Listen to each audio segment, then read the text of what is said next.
Welcome to the Deep Dive. Today, we're opening a really chilling chapter of criminal history, a story that absolutely gripped Britain for years. And, well, it left an indelible scar. We're going to tell you the terrifying story of the man who became known as the Yorkshire Ripper. Yeah, and this isn't just, recounting history. It's a stark look at how these horrific crimes unfolded across West Yorkshire and further afield, actually, and the desperate, often really challenging efforts to catch a killer who, looking back, seemed to operate almost in plain sight. It really did. It's a case just full of missed opportunities, tragic misdirections. It really reminds us how complex these kinds of investigations can be. Our mission today is to guide you through the grim details, the victims, their stories, the evidence that was left behind, the psychological games that were played. We'll treat it with the gravity it deserves, of course. So prepare yourself for a journey into one of the UK's most infamous serial killer cases. Okay, so let's start. Our story begins, interestingly, not with a murder, but with something deeply personal, a trigger. Back in 1969, before anyone knew his name, the man who would become the Ripper, his wife committed adultery. And this betrayal, it just ignited this profound hatred in him, specifically aimed at women he saw as promiscuous, particularly sex workers. But what's really strange is he never, not once, physically abused his own wife. That externalization of blame, it's a pattern. The internal rage from the betrayal is projected outwards onto a specific group, allowing him to sort of rationalize the violence that's building up inside, dehumanizing them in his mind. Yeah, and that rage, it first boiled over that same year, 1969, in Bradford. He was actually looking for a different woman, someone who owed him money, apparently, but instead, he attacked a prostitute. Hit her over the head with a homemade weapon, literally a stone in a sock. Crude, but brutal. Very. Luckily, the stone flew out, the weapon broke, and the woman, though she was injured, she survived. And get this, she remembered the registration plate of his minivan. Wow, crucial information. Absolutely, but she refused to press charges. The thinking, maybe rightly, was that police back then just didn't take complaints from sex workers seriously. And that right there, that's a critical societal flaw exposed. The devaluation of certain victims meant key early evidence, witness, vehicle info, it was just lost, effectively dismissed. And that failure, that blind spot, it allowed a future serial killer to just walk away. For years, fast forward 6 years, July 1975, the violence returns. Anna Rogalski attacked from behind in Kylie, hammer blow to the head, slashed brutally with a knife, left unconscious. But survived. Survived because a neighbor heard something, disturbed the attacker.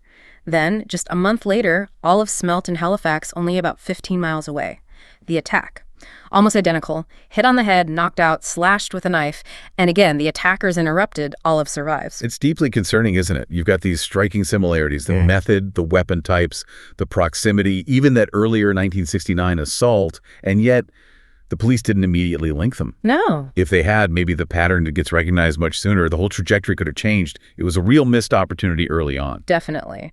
And then, the morning of October 30th, 1975, that marked a truly terrifying turning point.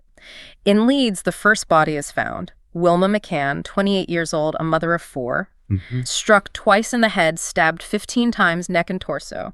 Her clothes were disturbed, which suggested a sexual motive, but, 1970s forensics.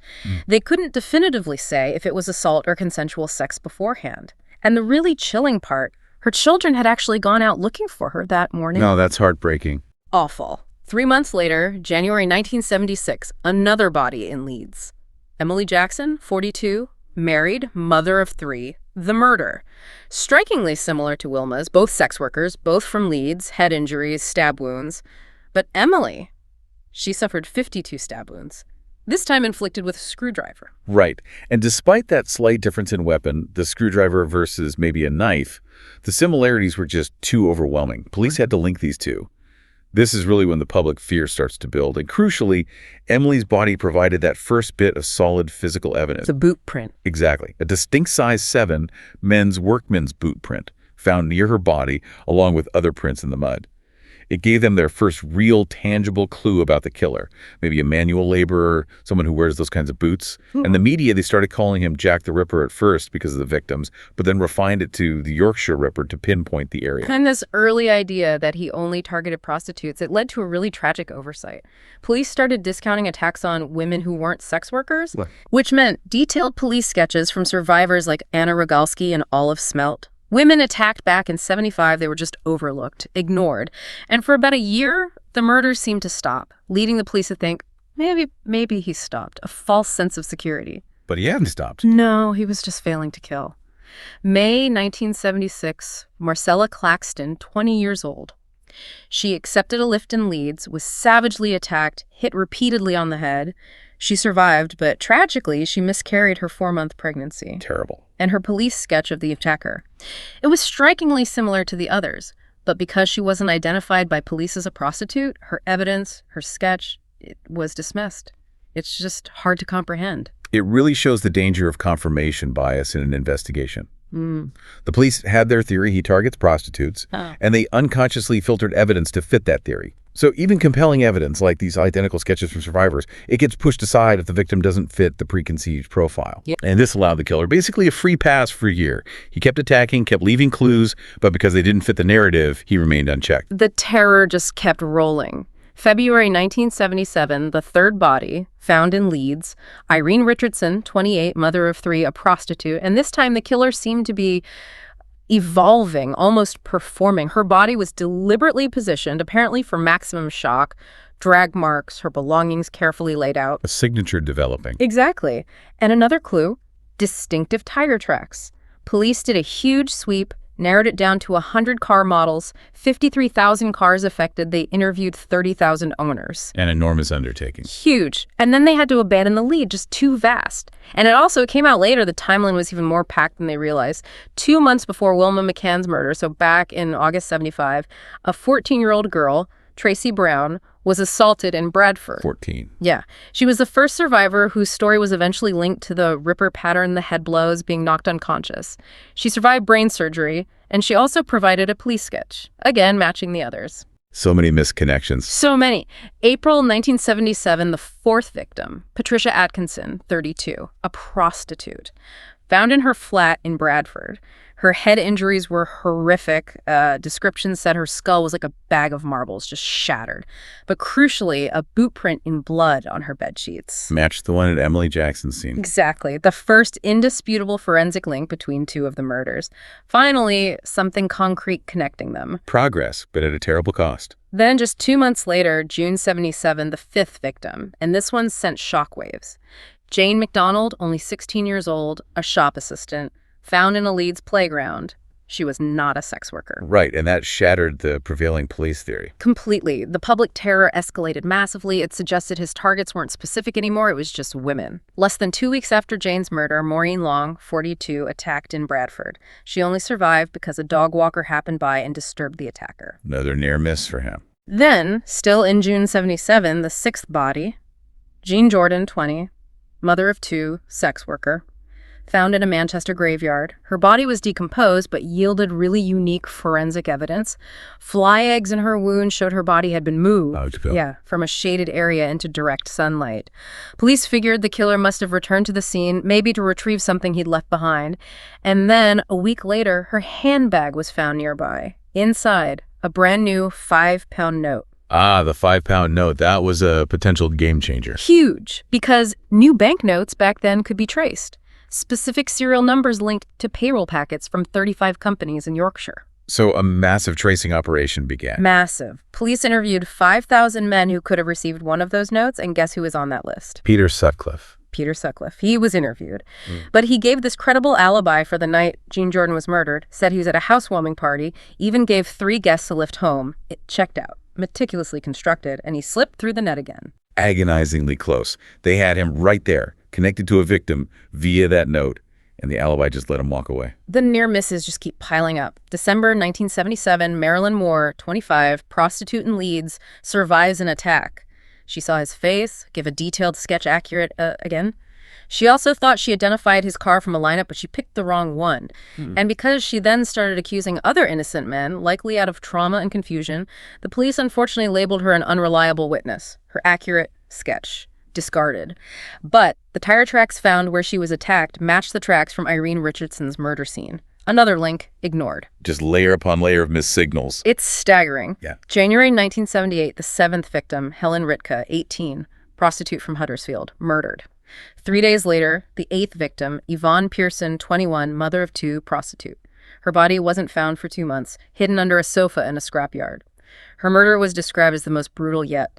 Skull in nearly 100 pieces, chest crushed, and horsehair stuffed into her mouth, presumably to silence her screams. Just pure sadistic violence. And then the investigation takes this massive detour, a huge curveball. Police receive letters and, crucially, an audio tape recording sent directly to the lead investigator, George Oldfield. The Wearside Jack tape. Exactly. Postmarked Sunderland, which is about 200 miles away from Yorkshire. The voice on the tape had this very distinct Geordie northeastern accent. He claimed to be the Ripper, taunting Oldfield. He even mentioned a victim from Preston 75, a man named John Harrison, suggesting there were 8 victims when the official count was 7. The real Ripper, Sutcliffe, knew nothing about Harrison, and Harrison's murder just didn't fit the Ripper's methods at all. But the tape was compelling. Yeah. Direct, boastful, taunting. And despite having zero forensic links to any of the actual Ripper crimes, it became this devastating distraction. How devastating. Well, reports suggest something like 90% of the entire investigation's resources got diverted to Sunderland, chasing this voice, this accent. Credible witnesses from Yorkshire, women like Tracy Brown and Marilyn Moore, whose descriptions of the attacker matched Sutcliffe. They were dismissed. Why? Because their attacker didn't have a Geordie accent. Unbelievable. The pressure on George Oldfield was immense. The public, the media. He actually suffered a stress-induced heart attack. When he stepped down, the new leadership pretty quickly concluded the tape was a hoax. But think of the time, the resources, the focus all wasted. Years lost chasing a ghost. Well, the real killer continued. May 1978, the 9th victim, Vera Millward, 41, mother of 7, prostitute, found in a Manchester car park. Her body again brutally arranged, that pattern of humiliation. Police, desperate for leads, started just observing cars in red light districts, logging registration plates. Peter Sutcliffe's car, logged over and over, 36 times in Bradford alone. Hiding in plain sight. Literally. April 1979, the 10th victim, Josephine Whitaker, 19, a university student walking home in Halifax, not a prostitute, and this time a critical new clue. She'd been bitten on the breast. The bite mark showed the attacker had a distinctive gap in his teeth. Another specific physical detail. Yes, and the size 7 boot prints were there again, but this time the right boot was significantly more worn down than the left. Consistent maybe with someone who drives for a living, like a lorry driver using the pedals. Plus, engineering oil was found in her wounds. So the profile is getting clearer, isn't it? Gap in the teeth, size 7 feet, worn right boot, suggesting driving, engineering oil. It all points towards a specific type of person. It absolutely should have. And it did fit Sutcliffe. He was a lorry driver. He had that gap in his teeth. He had size 7 feet.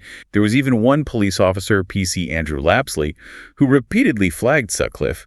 He noted the resemblance to the sketches, the circumstances, but his superiors, still fixated on finding someone with that Wearside accent from the tape, they dismissed Lapsley's concerns. Just tragic. September 1979, the 11th victim, Barbara Leach, 20, another university student, murdered just yards from her own doorstep in Bradford.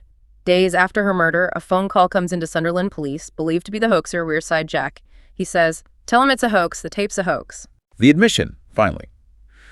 But far too late for Barbara Leach and others. The 5-pound note inquiry, the one that interviewed Sutcliffe. They revisited it, narrowed the list down to 241 names. Sutcliffe was still missed. He was interviewed again, 3 more times in total. That brings his total police interviews to 9. 9 times they spoke to him. 9 times. And he walked away each time. Then, April 1980, he gets arrested for drunk driving. The arresting officer actually notes his resemblance to the Ripper sketches in his report, but somehow Sutcliffe gets officially eliminated from the Ripper suspect list again. It defies belief. 4 months after being eliminated, he kills his 12th victim, 47-year-old Marguerite Walls in Leeds. The system failed, repeatedly. November 1980, he attacks again. Tries to murder 16-year-old Teresa Sykes in Huddersfield. She survived. Describes seeing his shadow just before he struck. 12 days after that attack, he commits his final murder. Jacqueline Hill, 20 years old, a student in Leeds, his 13th known victim. The fear across the north of England was just immense by this point. A whole generation lived under that shadow. Then, finally, the breakthrough. January 2nd, 1981. It almost seems random after all the near misses. Police on routine patrol in Sheffield's red light district stop a car. Peter Sutcliffe? Why? Because the registration plates on his car were false? They didn't match the vehicle? Simple traffic stop, essentially. Pretty much. When they stopped him, he had a woman in the car, Olivia Reavers, a sex worker. He tried to quickly get away from the immediate area of the car, saying he needed to use the toilet nearby. Trying to ditch something. Exactly. After they took him in for the false plates, one of the officers, Sergeant Robert Ring, had a feeling. He went back to that spot where Sutcliffe had tried to walk off to. And there, hidden away, he found a hammer and a knife. The Ripper's tools. The tools. Confronted with the weapons, Peter Sutcliffe confessed. "It's me," he reportedly said. "I'm the Yorkshire Ripper." After all those years, all those victims, caught by a routine check on false number plates. His home was searched. More evidence turned up. Another knife matching one found at a scene. He confessed to returning to Jean Jordan's body, the one moved in the graveyard, with a hacksaw. He intended to decapitate her, but said the saw was too small. His clothing provided insight, too.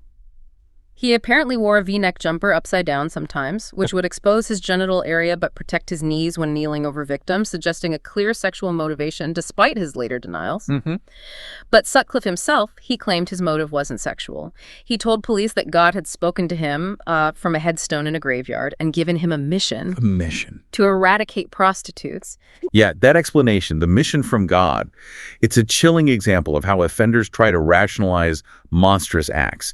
They project their own internal darkness onto some external, often grandiose justification. It's a way to avoid confronting the reality of their own pathology. But all the evidence, the brutality, the specific targeting, the way victims were left, it pointed overwhelmingly towards profound sexual sadism. His later diagnosis of paranoid schizophrenia offers a clinical context for his detachment from reality, but doesn't excuse the acts themselves. At his trial, Sutcliffe pled not guilty to murder, but guilty to manslaughter, claiming diminished responsibility due to his mental state. The jury didn't buy it. They convicted him of all 13 murders. He was sentenced to 20 concurrent life sentences. Effectively a whole life tariff. Yes. In prison, he wasn't popular, unsurprisingly. He was attacked multiple times, stabbed with a broken coffee jar, nearly strangled, blinded in one eye. He died in November 2020, still serving that sentence. And just to tie up loose ends, the hoaxer, John Humble, Wearside Jack, his DNA was eventually matched in 2005. He served 8 years for perverting the course of justice. The terrible price paid for that hoax. And John Harrison, the man mentioned on the tape whose murder didn't fit, his actual killer was identified in 2011 via DNA, a known sex offender named Christopher Smith, who had already died 3 years earlier. So some measure of closure on those side aspects, at least. The case of the Yorkshire Ripper, it's just profoundly disturbing. That period of terror traumatized entire communities and starkly exposed the limitations of policing methods, forensic science, and frankly, societal biases of the time. It's a really grim reminder of the human cost when evidence gets missed or ignored, and the pursuit of justice faces setback after agonizing setback. It really does raise an important question for all of us, for you listening. You know, even now with advanced forensics and information sharing, how vigilant do we as a society and law enforcement need to remain to prevent something like this, such a prolonged reign of terror from ever happening again? And maybe more crucially, how do we make absolutely sure that every single victim's voice is heard, is valued, is taken seriously, no matter what their circumstances or background might be? A vital question indeed. If you found yourself gripped by this deep dive, you can find more of our explorations into chilling cases and unsettling stories right here on the Horror Docs channel. Please do make sure to like this episode, share it with anyone you think might be interested, and definitely subscribe to Horror Docs so you don't miss our next deep dive into the shadows of human experience. Thank you so much for joining us.